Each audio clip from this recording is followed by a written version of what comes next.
sejam muito, muito bem-vindos ao Jornada da Calma. Eu sou a Helena Galante, companheira de jornada de vocês, e hoje tenho a alegria em dobro de receber de novo aqui no Jornada a Regina Chamum. Regina, seja muito Oi, bem-vinda. Helena, obrigada. Uma alegria estar de volta por aqui. A Regina, para quem não ouviu o nosso último episódio aqui no Jornada da Calma com ela é médica e ela é uma médica formada pela Unifesp, formada por Harvard, uma meditadora de longa data, e eu quero começar essa conversa falando de porque eu amo bolo de chocolate. Se tem uma coisa que eu gosto de comer é bolo de chocolate. E quando você, no livro que você lançou, e eu falei para a Regina que eu devorei, já que estamos nas metáforas alimentícias aqui, eu devorei, que se chama Meditação e Saúde, dos mosteiros aos consultórios médicos. Você faz uma analogia da meditação com o bolo de chocolate. E eu queria te ouvir um pouco sobre, ainda que no livro você fale mais da receita do bolo do que exatamente do bolo e como o bolo é maravilhoso, mas eu queria te ouvir um pouco falando sobre por que que você escolheu essa coisa tão gostosa para comparar com a meditação e qual é o gosto que ela tem na sua vida. Bom, eu gosto muito de bolo de chocolate, né? Eu acho que para cada um de nós o bolo remete a uma experiência muito diferente. Tem gente que gosta muito e se lembra da infância, como quando come um bolo de chocolate. Tem gente que gosta, mas tem medo de comer porque fica com receio de engordar, né? Então a gente tem experiências muito diferentes a partir de uma mesma, uma mesma coisa, vamos colocar nesses termos, né? Uhum, E a meditação é assim também, né? A gente tem, cada um de nós tem uma experiência que é muito única com essa prática. E essa experiência é diferente de um dia para o outro também, né? Assim como num dia, sei lá, um dia a gente está na TPM, aquele bolo de chocolate é maravilhoso, no outro dia você está meio enjoado e o bolo de chocolate não caiu bem, né? A meditação, ela faz isso com a gente também. Tem dias que a gente tem experiências que são muito gostosas, que são muito calmantes, mas tem dia que a gente senta ali para meditar e o que vem é uma confusão e a gente sai da prática, às vezes, um pouco angustiada. E muita gente acha esquisito, né? Poxa, mas como é que eu fui meditar e eu não saí Lene, maravilhosa, né? Então, acho que o exemplo do bolo, e aí cada um pode pegar o seu sabor de bolo, traz um pouco para um lugar mais concreto essas experiências que às vezes a gente tem com a meditação e que a gente não consegue muito descrever, não consegue muito colocar em palavras, né? Então, por isso que veio a metáfora aí no meio do caminho.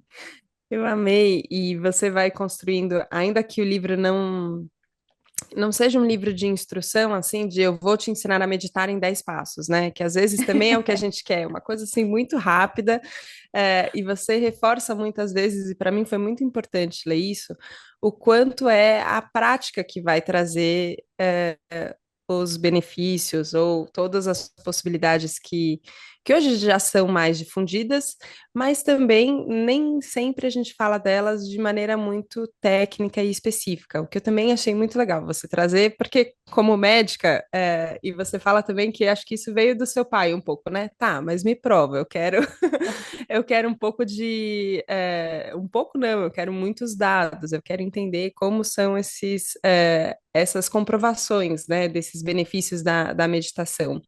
E tem muitas referências no livro também, Regina. São coisas, só que, peraí que eu estou fazendo a confusão aqui de pergunta, mas é isso mesmo, é que vem muita coisa ao mesmo tempo. Porque você tem a prática da meditação, você mesma muito forte. O quanto você precisa também, como meditadora, dessas comprovações científicas, o quanto você sente que as coisas vão. Porque no livro elas se somam, e é muito gostoso de ler elas somadas, mas para você também, isso é como você enxerga as coisas, elas precisam ter esses dois Helena, complementos. acho que no começo quem é médico, profissional de saúde, sabe, a gente tem uma formação que é muito baseada em estudos clínicos, em pesquisa científica. Então, eu acho que a gente sai da nossa formação acadêmica com esse olhar muito, eu preciso da comprovação. Se não tiver a prova, para mim não funciona. Então, no começo, quando eu comecei a meditar, há alguns anos atrás, isso para mim era muito importante, sabe? Eu não queria ficar num lugar muito esotérico, muito místico, e não tem nada de errado com esse lugar, mas ele não é o lugar onde eu me sinto à vontade, né? Eu me sinto à vontade nesse lugar do olhar científico, de entender como as coisas funcionam dentro do corpo. Então, principalmente no começo, para mim isso foi muito importante. Entender que, olha, realmente tem uma mudança dentro do meu corpo, eu entendo o que está acontecendo aqui dentro. Não é uma mágica que está acontecendo, é uma mudança fisiológica. Então, desse meu lugar de profissional de saúde, de estudiosa da fisiologia do corpo, no começo foi super importante. Eu acho que foi o que me seduziu para a prática e o que me manteve durante alguns anos praticando, né? Essa curiosidade de saber o que estava acontecendo dentro de mim. Um outro ponto que foi importante para mim também, toda essa base científica, foi a maneira como eu encontrei de trazer isso para dentro dos serviços médicos. Desde 2016 eu trabalho dentro de clínicas de oncologia, principalmente no meu consultório, trazendo a meditação como mais uma ferramenta terapêutica.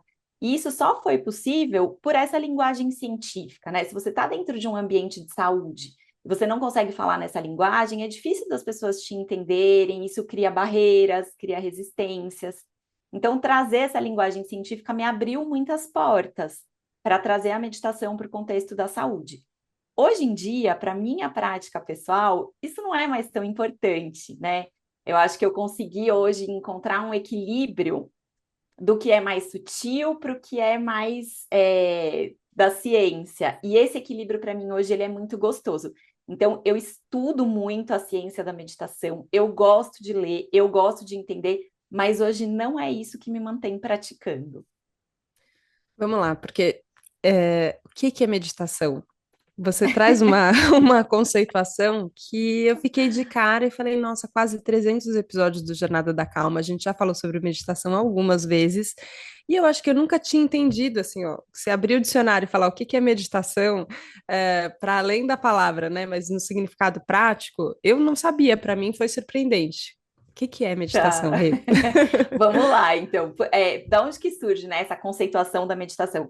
Quando a gente vai pesquisar alguma coisa cientificamente, eu preciso que todas as pessoas que estão lendo aquele artigo entendam a mesma coisa, né? Então, se eu estou falando meditação, é importante que todo mundo que leia aquilo ali esteja pensando a mesma coisa, para que, quando ela vá reproduzir essa técnica, ela reproduza a mesma coisa, né?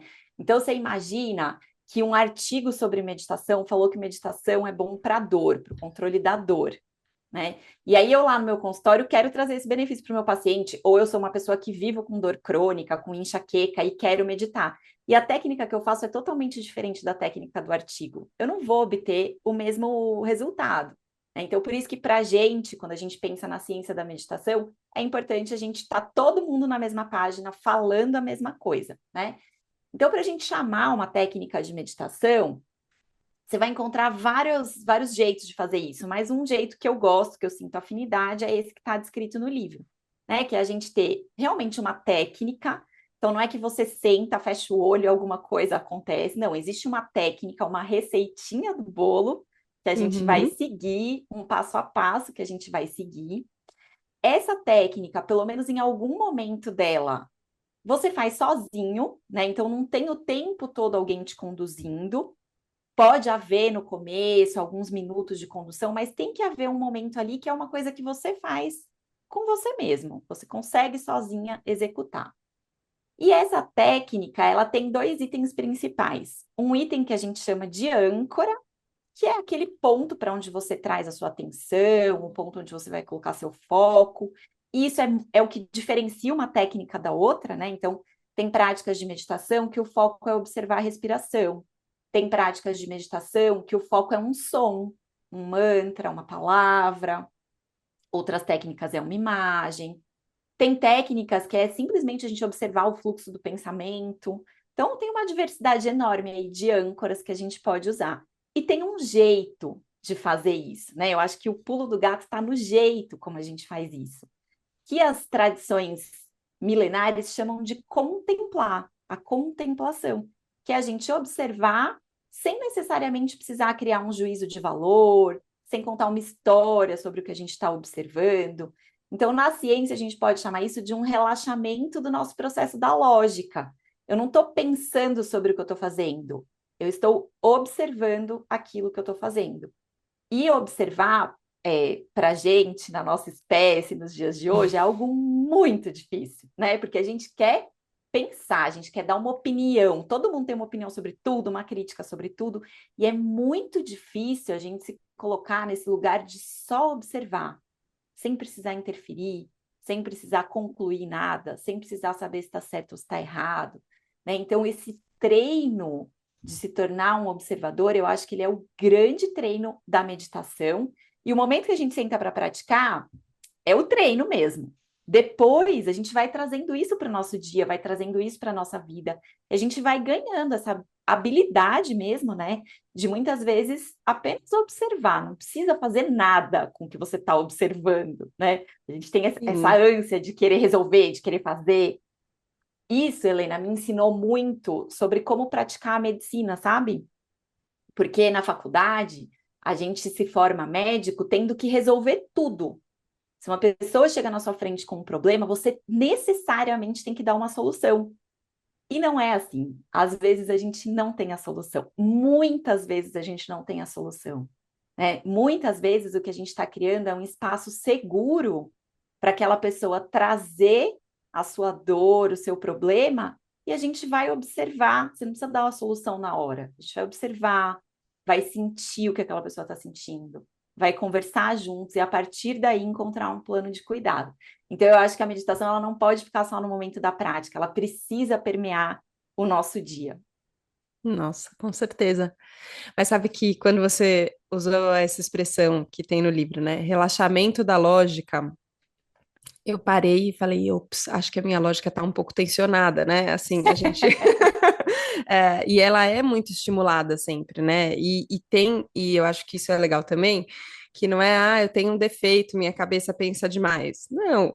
Assim a mente é isso que é isso que ela faz.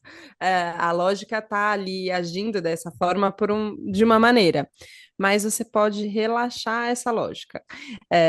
Que eu também fico assim como a meditação e o paralelo que você faz com a medicina, né, de ser também um jeito, por exemplo, diferente de lidar com as coisas no consultório, eu fico pensando que isso poderia ser um jeito diferente da gente conversar com as pessoas. Deixa eu relaxar um pouco a minha lógica aqui, deixa eu me aproximar primeiro dessa pessoa e entender e sentir e estar junto com ela antes de eu ter que necessariamente formular uma opinião, um juízo de valor, uma crítica ou uma opinião, como você falou. Só que é quase uma raridade, assim, né? Tanto que a gente encontra uma pessoa que é um pouco mais. E os meditadores vão ficando com uma carinha meio parecida, assim, né? Tanto que se reconhece a pessoa, se fala, tá, aí tem. Aí tem meditação, porque é isso, tem essa lógica um pouco mais relaxada. E não é que a pessoa é bobinha, assim, né? Vai ser facilmente enganado, pelo contrário. Mas ela tem um nível de tensão diferente. Você convive com meditadores também, Regina, além de ser uma. Vai ficando mais frequente e a prática vai trazendo isso para você começar a ver mais? Porque hoje no mundo eu falo, nossa, estão faltando É, meditadores e pessoas com a lógica mais relaxada. acho que isso, né, Helena, a gente ouve muito falar do mindfulness, que foi traduzido como atenção plena. Eu acho que a atenção plena caiu num lugar assim que às vezes a gente nem consegue entender o que essa palavra quer dizer. Então eu gosto muito de pensar nessa qualidade como a qualidade de presença. Quando a gente relaxa, lógico, você está presente no que está acontecendo. Você não está pensando lá na frente o que você vai responder. Você não está lembrando que um dia essa pessoa te tratou mal e agora você está com raiva dela. Você está simplesmente ali, presente para o que vai acontecer naquele momento. Então, eu acho que isso que você está trazendo, né? Que os meditadores vão ganhando essa lógica mais relaxada, é exatamente a qualidade de presença. É você estar ali presente para o que está acontecendo. E aí eu tenho professores muito queridos, que são meditadores muito experientes, que é onde eu vejo isso acontecendo assim e me inspira a seguir praticando, né? Então, uma das minhas professoras, por quem eu tenho muito carinho, é a professora Lia Diskin. E a professora Lia é isso, quando você está com ela, você tem a sensação que não tem mais nada do mundo. Ela tá ali só para você. Ela tá olhando no seu olho, ela tá ouvindo com muito cuidado aquilo que você está dizendo. E antes de responder, tem uns minutinhos de pausa, assim, que você vê que ela está processando, que ela está escolhendo como ela vai responder a partir da experiência que ela recebeu de você, né? Então, eu acho que esse é um treino muito legal. A meditação, claro, é um caminho mais direto para a gente desenvolver essa habilidade. Mas não é o único caminho, né? A gente treinar, tá ali com uma pessoa sem estar olhando o celular, sem estar programando o que vai fazer imediatamente depois. Esse desacelerar, eu acho que traz a gente para a presença, né? O que eu vejo que tira a gente da presença é o jeito acelerado como a gente tem vivido. Então, a gente está sempre querendo a próxima coisa, a próxima coisa, a próxima coisa. E aí você nunca está presente em nada, né? Então, acho que o desacelerar é um jeito da gente fazer isso. De repente, a gente caminhar um pouquinho mais devagar num período do dia, né? A gente está sempre andando correndo. Será que eu posso ir daqui até o banheiro caminhando um pouquinho mais devagar? Será que eu posso parar? Essa é uma prática que eu gosto muito de fazer com os pacientes e com a turma lá na clínica. Será que dá para eu parar um minuto e ouvir o que está acontecendo nesse ambiente onde eu estou? Só ouvir? Isso sintoniza a gente, né? Fazer o que a gente faz aqui no começo do programa, que você sempre propõe, vamos respirar, é essa pausa que traz a gente para a presença, né? Então tem um montão de jeito da gente fazer isso. Quem não gosta de meditar não precisa começar a meditar, mas dá para a gente treinar a presença de uma maneira infinita, assim, no nosso dia, né? Mas isso eu acho ótimo. E tudo que conduz a gente para a presença, eu acho bem-vindo, né? E pode ser um exercício de respiração consciente. é, e às vezes, nessa ânsia de querer umas coisas rápidas, né? Eu vejo muita gente assim: ah, o jeito de lavar a louça. Então, agora você vai lavar a louça de um jeito, e aí agora você vai prestar atenção na louça, na temperatura da água, e tá ali prestando atenção. E eu acho isso ótimo, de verdade, assim. E realmente uma louça lavada com presença é muito melhor do que uma louça lavada com preocupações sobre o que você fez na quinta série, você não devia ter falado aquilo para o seu amigo no recreio, ou preocupações com, meu Deus, a inteligência artificial vai dominar o mundo e o que que vai ser do meu trabalho daqui 10 anos. Enfim, é melhor lavar a louça só prestando atenção em lavar a louça. Mas você traz no livro também que isso, ainda que seja uma prática informal muito positiva, não é meditação. Senão a gente pode falar, mas a Regina fala no livro vários benefícios aqui da meditação e eu estou lavando louça todo dia e não estou sentindo isso. O que que não é meditação? Que pode ser bom, mas não Boa. é meditação, Rê. Isso é um exercício de presença, né? A gente lavar a louça prestando atenção é um exercício de presença, mas a gente está usando a lógica para lavar a louça, né? Senão você não vê se a louça está suja, se não está. Uma coisa que eu gosto muito de trazer como exemplo, que acho que fica bem claro, é caminhar. Tem muita gente que fala, ah, não, mas eu caminho meditando. Existe a meditação caminhando. Como que é essa meditação? É num ambiente totalmente controlado. Você pode caminhar de olhos fechados, passos bem pequenininhos. Se você anda na rua desse jeito, você vai ser atropelado, né? Então, dá para a gente caminhar com presença? Dá. Você está ali caminhando, prestando atenção na sua caminhada. Mas você tem que estar ouvindo, se está passando um carro, uma buzina, se tem um buraco na rua. Isso é o uso da lógica. Então, nesse momento, a gente está fazendo um exercício de presença, mas a gente não está com a lógica relaxada. Então, o que diferencia os exercícios de presença para uma prática formal de meditação é essa característica do relaxamento da lógica, da gente procurar realmente não se envolver em pensamentos, não ter que analisar nada, não ter que criticar nada, né? As duas coisas são boas e uma coisa fortalece a outra, né? Então, são exercícios muito bons e úteis para o nosso dia a dia.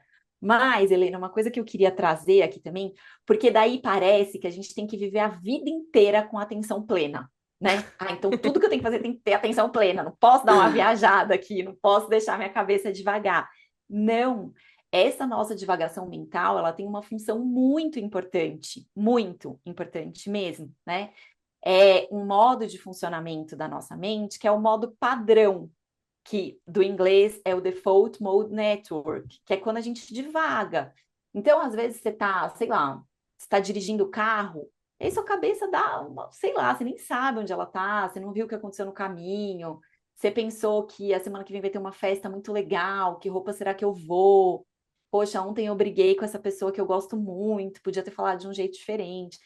Essa divagação mental, ela tem funções na nossa vida, né? Uma dessas funções é a gente olhar para frente, imaginar cenários e se preparar para eles.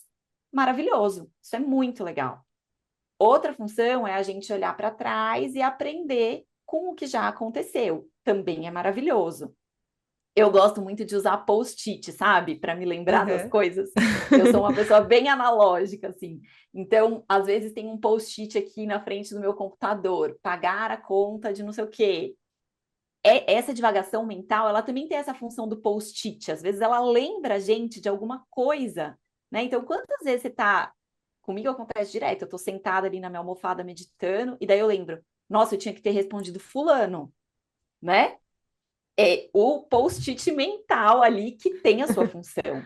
E esse modo default, né, essa divagação mental, ela também tem uma função muito importante, que é dar para a gente uma ideia se a gente está sendo adequado no mundo ou não, né? Se a gente está socialmente tendo comportamentos que são comportamentos que cabem dentro daquele grupo onde a gente vive. Então, a gente não precisa o tempo inteiro da nossa vida viver com atenção plena. É muito importante a gente ter momentos de divagação. E às vezes a gente confunde esse momento de divagação com ficar rodando um feed, ficar vendo coisa na internet. Isso não é divagação. A nossa mente não está funcionando solta naquele momento. Ela está com a atenção direcionada para fora, com uma informação que não tem muitas vezes nenhuma utilidade para a gente. E a gente tem perdido tanto a capacidade de manter a atenção, quanto a capacidade de divagar. Olha que loucura, né? E isso se dá muito por essa velocidade acelerada que a gente está, por o tempo todo a gente está voltado para estímulos externos. Então é muito legal a gente começar a treinar de novo a atenção, e a meditação é um jeito da gente treinar, e a gente treinar de novo, retomar essa capacidade de divagação mental. E de repente você pode fazer isso no fim do dia, né? Desligar seu computador, deixar o celular em casa e dar uma volta na rua e deixar a cabeça livre. Eu faço isso muito quando eu vou passear com meu cachorro, sabe? Deixar a Uhum. mente devagar, isso é muito importante também. Nossa, eu nunca tinha pensado nisso. A gente fala muito, né, sobre a nossa atenção tá muito enfraquecida, né? E eu tenho horas que eu penso, como é que eu sobrevivi ao colégio, né? Não sei se com o nível de atenção que eu tenho hoje eu conseguiria aprender tudo que você aprende no colégio do jeito, tudo bem, é uma cabeça diferente ali quando a gente é mais novo, mas enfim, a nossa atenção tá tão dispersa, né, que você fala, nossa, eu preciso treinar esse músculo aqui, né, de atenção, eu preciso exercitar o foco, e precisamos mesmo, ok, mas eu nunca tinha pensado isso, que também é a nossa capacidade de divagação, e tem um soltar, né? Um movimento de soltar que a gente É. não sabe tanto fazer, né? Parece. E devagar, Helena, é diferente de ruminar. O que a gente faz muito hoje é ruminar, né? Fica naquele pensamento perseverante que volta, que volta, que volta, ou um pensamento automático negativo que vem, que vem, que vem. Essa é uma característica que está muito presente em transtornos como depressão e ansiedade, essa ruminação mental, né? Então, a gente pode pensar na divagação como um pensamento que é solto, que é livre, que pula de um lugar para o outro, que não é aquela coisa que fica ruminando e voltando e voltando, né? É importante a gente fazer Uhum. essa diferença. Sim, sim. Quando você está falando da meditação no contexto do consultório, né, Rê? Então, você está falando com um paciente, que pode ser um paciente oncológico, um paciente que tem um outro quadro que você tá tratando.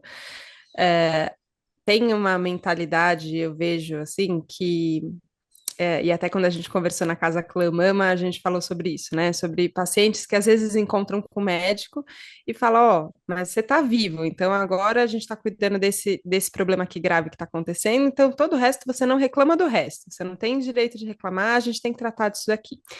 E eu entendo que a gente precisa, na medicina e na vida, de prioridades. Então, beleza, se a pessoa chegou no pronto-socorro com a perna quebrada, você vai cuidar da perna que está quebrada e daqui a pouco você cuida do que a pessoa está sentindo, mas primeiro você vai ter que cuidar da perna. Entendo que a gente tem uma noção de prioridade.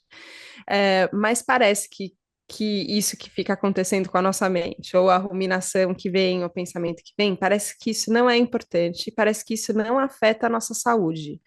É, como é quando chega um paciente, Rê, você entender essa noção de prioridade, tá bom? O que que primeiro a gente precisa fazer e o que que não pode ser desconsiderado também, porque impacta a qualidade Sim, de vida da pessoa, né? com certeza. A gente ainda ouve, mas acho que antes a gente ouvia muito mais, né? O profissional de saúde falar, isso é coisa da sua cabeça. Como se fosse uma coisa menor, assim, isso não importa, isso é coisa da sua Uhum, cabeça, não existe, né?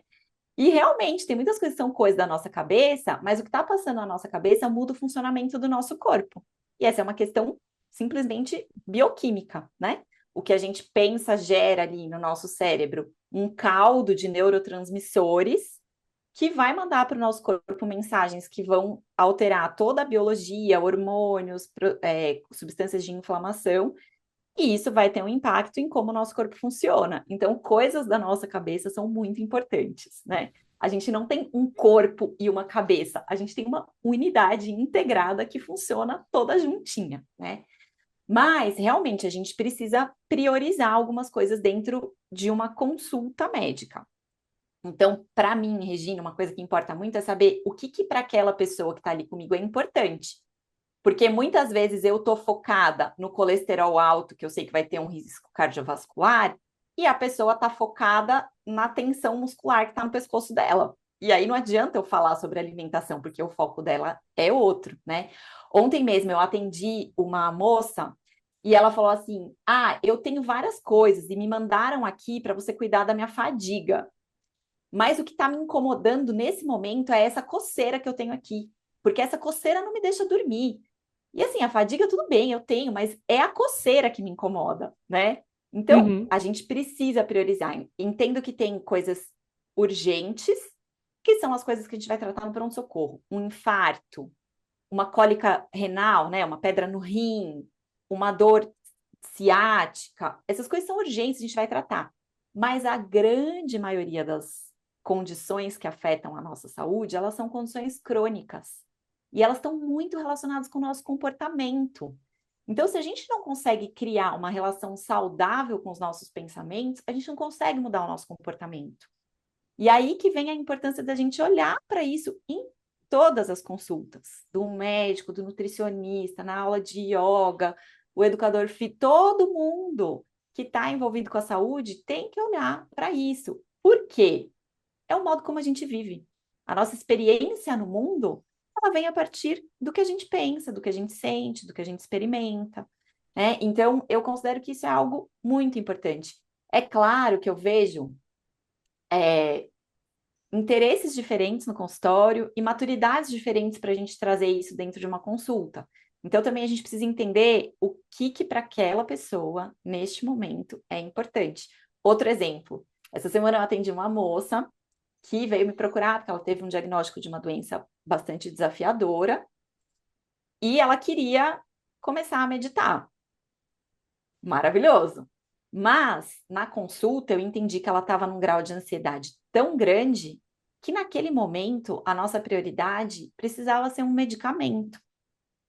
A meditação vai entrar como apoio, mas nesse momento agora a prioridade é um remédio. E aí a gente conversou sobre isso, conversou sobre a meditação também, mas o remédio precisou entrar. Eu vejo algumas pessoas assim, meio com ranço do remédio. Gente, sim. o remédio precisa estar na nossa vida como uma ponte de onde a gente está para onde a gente quer ir. Chegou naquele lugar, o remédio sai, né? Então, algumas vezes, o contrário acontece também. A pessoa vem e fala, Regia, pelo amor de Deus, dá um remédio, eu não aguento mais. Eu falo, será que não dá para a gente respirar? Se Uhum. acalmar, e talvez o remédio não seja necessário. Então, acho que é fazer esse equilíbrio fino, que eu acho que a gente vai ganhando também com a experiência, né, Helena? Eu estou fazendo já 20 anos de formada, faz 20 anos que eu sou médica, e aí hoje eu vejo a medicina de um jeito muito diferente do que quando eu me formei, né? Então, isso Uhum, é muito da experiência humana mesmo, eu acho. claro. Nesse processo de ganho de maturidade, Rê, o quanto a gente pode, e talvez a meditação também seja uma grande ferramenta para isso, ir ganhando mais familiaridade com o que mesmo a gente está sentindo ou pensando. Porque isso que você, até esse exemplo da coceira que você falou. também demanda um autoconhecimento, assim, ó, o que tá me tirando do sério é essa coceira, porque é fácil eu estar coçando e estar muito irritada com a coceira, mas eu tô falando que, na verdade, é porque meu chefe falou tal coisa e eu não gostei, eu tô brava com meu chefe, mas, na verdade, você nem percebe que tem uma coisa acontecendo que tá te incomodando, sabe? Exato. Eu gosto de pensar na meditação tanto como diagnóstico quanto tratamento. Diagnóstico exatamente nesse sentido, que você vai aprendendo a se observar, você vai entendendo o que está acontecendo dentro de você e você vai aprendendo a identificar quais são as suas necessidades, né? E isso é também por uma estrutura de funcionamento que a gente tem dentro do nosso corpo que se chama interocepção, né? Que é a capacidade de se perceber por dentro. A gente sabe que praticantes regulares de meditação, eles fortalecem as vias cerebrais onde a gente interpreta o que está acontecendo dentro do nosso corpo. Então, a gente é mais capaz de entender esse sentido interno, né, da interocepção. E isso vai me dando essa melhor percepção das minhas necessidades. E aí, uma vez que eu sei minha necessidade, aí eu vou buscar um recurso para atender essa necessidade. Eu vejo muitas pessoas querendo ir direto no recurso, mas às vezes, se você está legendando errado o que você sente, o recurso vai estar errado, né? Então, eu entendo a meditação como diagnóstico nesse sentido, de auxiliar com que a gente consiga se perceber melhor, identificar melhor as nossas necessidades, e aí a gente vai ser muito mais assertivo em buscar os recursos. E eu entendo a meditação como tratamento também, porque como ela muda a fisiologia do nosso corpo, ela faz o corpo funcionar melhor, gastando menos energia. Né? Então, isso traz essa série de benefícios que a gente ouve falar, que meditação melhora a dor, reduz a pressão arterial, ajuda no tratamento da ansiedade. Isso tudo é verdade mesmo, mas essas coisas andam juntas, né? São as duas asas de um mesmo pássaro. A gente precisa entender o que a gente tem e a gente precisa regular o funcionamento do nosso corpo. Acho que tá todo mundo com mais vontade depois dessa conversa de provar desse bolo que a gente compartilhou aqui, mas eu sinto até como dificuldade pessoal, né, o que eu experimento, e é muito legal que a gente está tendo essa conversa agora, depois que esse ano, pela primeira vez, eu fui de fato fazer as 8 semanas do curso de formação de Mindfulness, que foi muito importante para mim, principalmente pelo fato de que eu pratiquei 8 semanas, todos os dias. E aí eu entendi que, na verdade, não é o que eu estudo sobre a meditação, o que eu leio sobre a meditação, o que eu falo sobre a meditação aqui no Jornada da Calma, tem a ver com sentar a bunda num lugar e ficar, e ser um dia de um jeito e do outro dia do outro, enfim. Para mim foi muito importante. Mas eu estava tendo isso, assim. Então eu tinha 8 semanas na minha cabeça, e a nossa cabeça, a minha pelo menos, gosta de, não, um prazo aqui, isso vai funcionar assim. E numa estrutura de aula, né? Então, eu tô tendo uma aula uma vez por semana, então eu quero saber para poder chegar lá na próxima aula e perguntar, eu não sei o quê. Então, é uma mentalidade de aluno que me ajudou muito nessas 8 semanas. Mas agora, o que já acabou a formação, eu ainda tô com esse gostinho de, ai, era tão gostoso e estava me fazendo tão bem. Mas aí vem a vida e blá, blá, blá, blá, blá, muita coisa atropela, e aí cadê o espaço da meditação no meu dia a dia? Como, para quem ficou com vontade, Rê, e tem talvez essa mesma dificuldade que eu tenho, como você sugere que a gente possa ir abrindo esse espaço para poder, de fato, colocar a meditação como prática no dia a dia? Helena, desde que eu me tornei professora de meditação, eu acho que eu venho mudando o meu jeito de ensinar. Porque no começo eu falava assim: não, você tem que sentar todo dia, 15 minutos por dia, e menos que isso não funciona. Porque o que a gente vê na maioria dos estudos é prática 20 a 40 minutos por dia, é o que a gente vê nos estudos. Então, na minha cabeça é assim: você não vai conseguir um benefício se você praticar menos que isso. Só que o que que eu fui sentindo? A maioria das pessoas, primeiro, se assusta com isso, né? Porque você fala: meu Deus, mas eu vou ficar 15 minutos parada, sentada, sem fazer nada, dá um pânico. E aí você já não quer, Sim. né? Então tem essa primeira resistência. E depois, imagina que você está com um carro numa estrada a 200 quilômetros por hora e de repente você quer parar esse carro. Não dá. né? A gente tem que ir reduzindo a velocidade para parar. Então, o que eu fui entendendo é que quando a gente começa com uma prática bem pequenininha, contar 10 respirações, todo mundo consegue sentar uma vez no dia e contar 10 respirações, né? Aí você faz isso um dia, 2 dias, 3 dias, aí você aumenta um pouquinho, conta 15 respirações. Então, acho que essa coisa gradual, que a gente vai colocando bem devagarzinho, e a gente vai aumentando, e a gente vai sem expectativa do que vai acontecer, né? Não tem um lugar onde a gente vai chegar, tem o processo, é o caminho que faz a diferença. Eu gosto muito de uma frase de um poeta que ele diz: caminhante, não há caminho, o caminho se faz ao andar. Né? Então, a meditação eu vejo que é isso, é esse passo a passo que vai trazendo para a gente benefício. Então, acho que a primeira coisa é a gente começar pequenininho e aos poucos ir aumentando.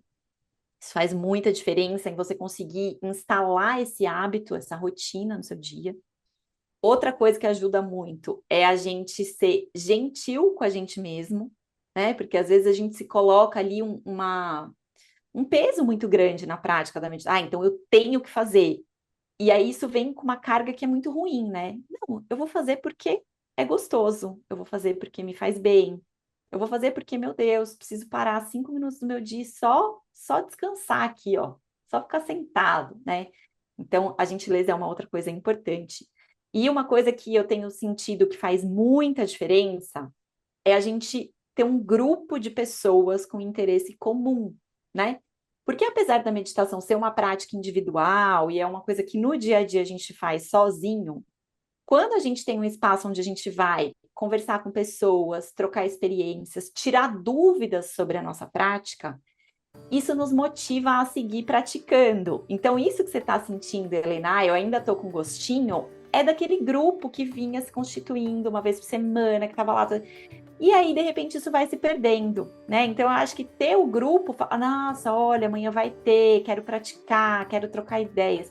Então, eu gosto muito da coisa do grupo, né? Acho que isso é bem interessante para manter a gente praticando. Então, para quem quer começar, acho que esses são pontos.